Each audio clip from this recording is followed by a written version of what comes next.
People, welcome back to Straight from the Kettle. Today I woke up to a very interesting and funny story.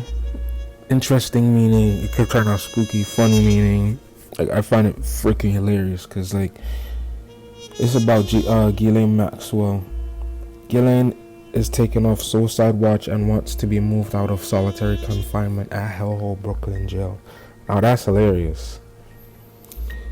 And it could come off a bit spooky.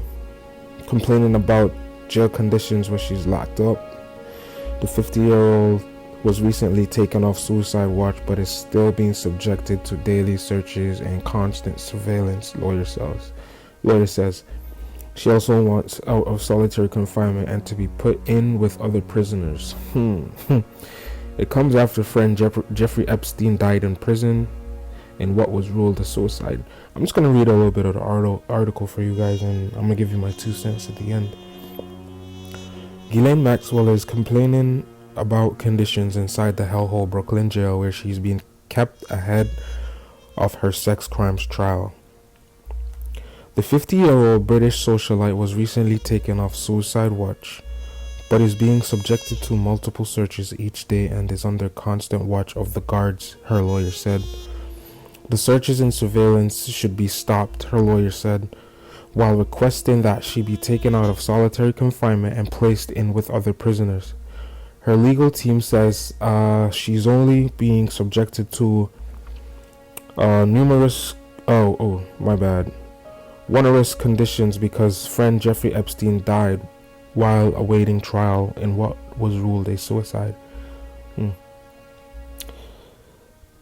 They argue that she has never been suicidal and was never diagnosed as exhibiting risk factors for suicide, but is still woken up every few hours during the night and forced to wear special clothing. She has also been forced to undergo body scans, lawyer Chris Everdell wrote in a letter seen by the New York Post, and is observed while she's always on the phone with her attorneys. Mrs. Maxwell is being treated worse than other similarly situated pretrial detainees, which significantly impacts her ability to prepare a defense, he said. His letter asked that Maxwell be released to the general population and be granted the privileges given to other pretrial detainees.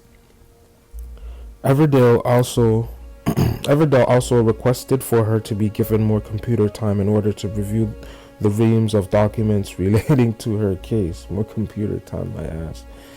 Oh my god. Further, his team are asking that she be given names of 3 anonymous women who are accusing her of grooming and abusing them. Maxwell cannot prepare for or receive a fair trial without this information, her lawyers argued. Keep her far away from the computer, keep her far away from Gen Pop, keep her far away from everybody. Lock her in that room. Let them go in the room with her, or make some special arrangement, just like they gave her a whole floor to herself. Make some special arrangements for a few hours a day for somebody to bring their laptop, lawyer, whoever, for her to do her case review, since it's that important. Like, I just smell a suicide or a murder attempt or a distraction in order to say she was murdered or she committed suicide, because there's some serious names of people like that visited the island, Jeffrey Epstein orgy island, right? And for her lawyers to be making a request and a demand like this, it kind of puts a little fish in the air. Like, it smells fishy, like, if you ask me. It's like an accident waiting to happen. I'm bored. I'm in solitary confinement. I feel like I'm losing my mind. But one thing though that I don't really agree that they're doing to her is every few hours turning on the light, waking her up out of her sleep. That's like an army tactic. That could drive a person insane, make them psychotic, make them want to commit suicide, stuff like that. Because like, you can't go outside as much as you want to. You don't get computer time. You're cut off from all social interaction. It's just being woken up every few hours with the bright light. They're probably yelling and screaming, banging on the door. that could drive someone to insanity if you like. But hey, what do I know? Maybe she could use that in her defense and probably start acting like she's crazy. Who knows? If they keep doing stuff like that, I see that as a loophole or a strategy that she could use against them or her lawyer. Say, hey, for this amount of months, such and such, the brain. I'm no neurosurgeon. I don't really know how the brain works, but I know psychology. But like, if they constantly and consistently do that, that could drive a normal person insane.